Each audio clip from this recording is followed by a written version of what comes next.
Good morning, friends. Welcome once again. Today I am here with another poem of class 12th, an elementary school classroom in Slum. It's written by Stephen Spender, who is an English writer. That means he's from Britain, or we can say England. So he writes in English, and he, in this very poem, has highlighted the problems or the hardships faced by those people or usually those kids who are there in the slum area. And this chapter, this poem, depicts a classroom which is there in the slum area and where children of that slum area just takes education. So the poem starts. The poem resonates the poet's political views and brings forth the difficulties faced by kids in slum areas. So what kind of political views does this poet have? This chapter gives that significance. Right now, as we are aware that there are politicians who work for the society, who work for the country, but still there are those politicians who are just corrupt and who just work for their own benefits.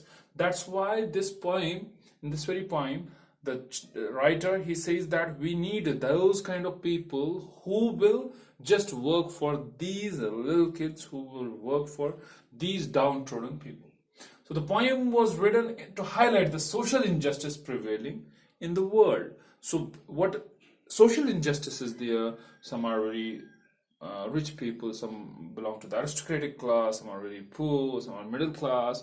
So this kind of injustice which is there, which is not the fault of these little kids, this prevailing injustice is to be highlighted and just changed so that these kids may get a beneficial environment, an environment which will benefit them for their education.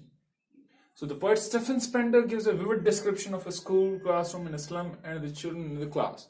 So over here, when you go through the first stanza, you will see that how Stephen has given the description, the beautiful description of this slum school and the children over there.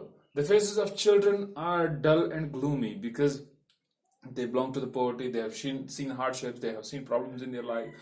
In so tender age, they are exposed to great problems of not having food. They are malnutrition. So their faces are dull, their faces are gloomy, they are full of gloom, they are not happy at all. The poet deals with social injustice and classroom inequalities. So social injustice, as I told you, but classroom inequalities, like there are people who study in the in ACs, or we can say children who belong to the aristocratic class. They study in ACs and they study in hi-fi classrooms with smart boards and with everything, every possible technology. But though there are kids as well who study in these areas where they don't have even chalk or duster or pen to write down, or we can say they don't have copies, they don't have books. So this is the problem which is prevailing in the world right now. He says that the world of rich and civilized has nothing to do with the world of narrow lanes and crumpled holes. As I told you, the aristocratic people, they don't have to do anything. They don't give a damn to anything about these people, whether they are doing... I'm not sure whether Ambani has done something for education or something, but isn't it possible that he can just adopt the education system of one of the states one by one? He'll take it up and he can adopt these people. Like, I'm not saying about money only, I'm saying about these rich aristocrats. Can't they take this initiative to get one or more states, or we can say provinces, and just educate the poor children of, give proper education to poor children of these areas, so that our country will develop. It will develop to the fullest because manpower will be of the finest quality. So these people, these aristocratic or rich people or civilized, they call themselves civilized people, they need to give a kind of an ear towards these people who are poor. Stephen provides a glimpse of the life of school children living in the slum of Trollasey Valley of Australian Alpine province. So it's the Stefan once went to this Austrian Alpine province, and over there he saw the problems faced by these people who are there, these kids who are there in the Tralassee slum area.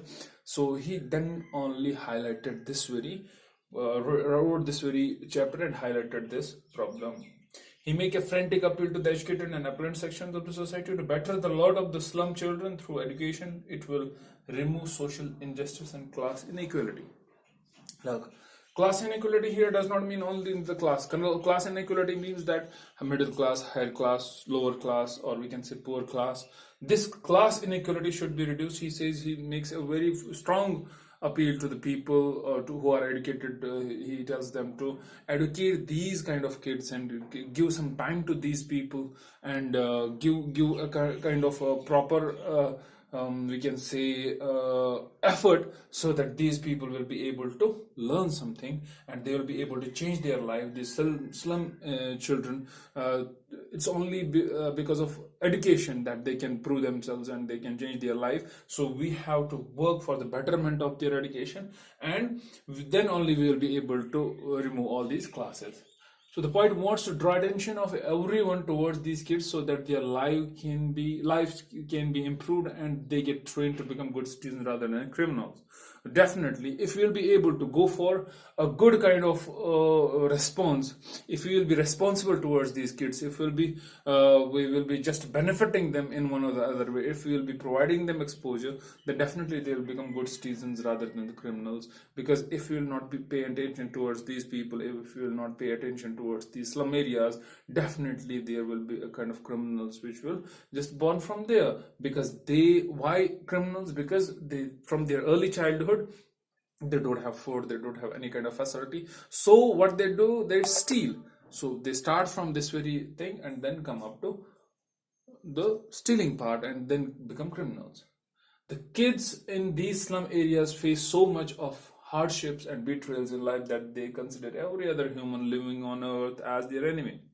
So this is a great concern to think that these people, they consider every other human as an enemy, because they have got so many hardships, they have got so many betrayals with these people.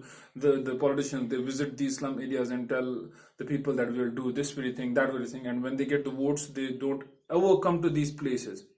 They don't ever try to just do something for these people. So that's the problem which prevails. So we need to change that problem. We need to change the perspective of these people. We need to change the thinking of these people towards us. So it will change only when we'll prove beneficial to them. The poet appeals to the lawmakers to break the restriction of these kids which are put on them due to poverty and lack of resources.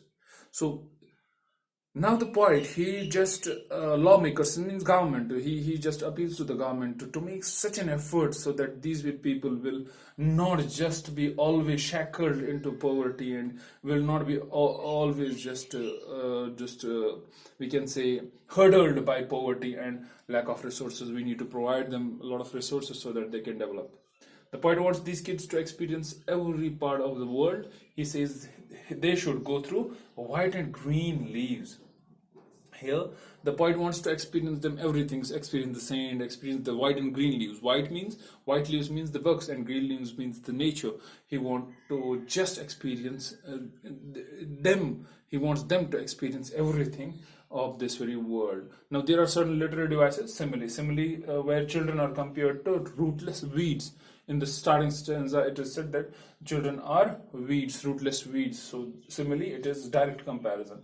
Metaphor, a boy is indirectly compared to paper for his thinness, because it's we can say he has gone through malnutrition, so that's why he is so thin. That poet over here indirectly compares him to the paper. Repetition, use of forward in the starting to stress the distance. Far is being used, so that's why it's repetition. Assonance, belt, flowery, trellisy, valley. E. So it's repetition of vowel sounds, that's why it's assonance. Allusion, reference to well-known persons or places like Trellisy, like Shakespeare. So allusion is a poetic device where we give reference to well-known places or persons. Alliteration is from, for, sound is being repeated. That was all in today's video. Hope you liked it. Thank you very much.